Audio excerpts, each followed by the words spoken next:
पाचोरा तालुक्यातील आंबेवडगाव येथील दिलीप जैन यांनी त्यांची मुलगी वैष्णवी हिच्या वाढदिवसानिमित्त केक, फटाके व इतर बडेजाव न करता या सर्व खर्चाला आडफाटा देत आंबेवडगाव येथील जिल्हा परिषद मराठी शाळेतील विद्यार्थ्यांना वह्या, पेन व बिस्किटे वाटप करून वाढदिवस साजरा केला।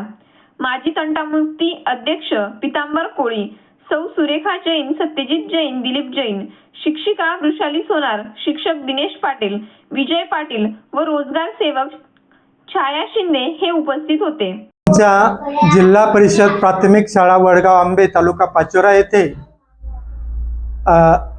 आमच्या वडगाव आंबे या गावातील दिलीप दादा जैन यांची सुकन्या वैष्णवी हिचा 15वा वाढदिवस त्यांनी केक न कापता आमच्या शाळेतील विद्यार्थ्यांना खाऊ, वह्या, पेन असे शैक्षणिक साहित्य वाटप करून आज हा अनोखा वाढदिवस या ठिकाणी साजरा करण्यात आला। या वाढदिवसानिमित्त कुमारी वैष्णवीला आमच्या शाळेकडून खूप खूप शुभेच्छा।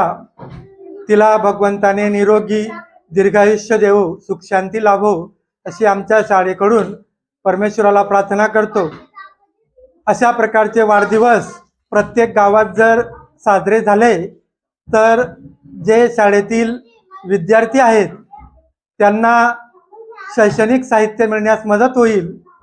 काही विद्यार्थी गरीब पालकांचे आहेत, त्यांच्याकडे वह्या सुद्धा नसतात, तर असे चांगले उपक्रम जर प्रत्येक गावामध्ये राबवले गेले तर अशा होतकरू हुशार गरीब विद्यार्थ्यांना एक प्रकारे चांगली मदत होईल। असा हा अनोखा वाढदिवस आमच्या शाळेत खूप उत्साहाने या ठिकाणी साजरा करण्यात आला। यानिमित्त आमच्या शाळेच्या मुख्याध्यापकांच्या वतीने, शिक्षकांच्या वतीने, विद्यार्थ्यांच्या वतीने मी कुमारी वैष्णवी दिलीप जैन यांचे खूप खूप आभार मानतो। धन्यवाद।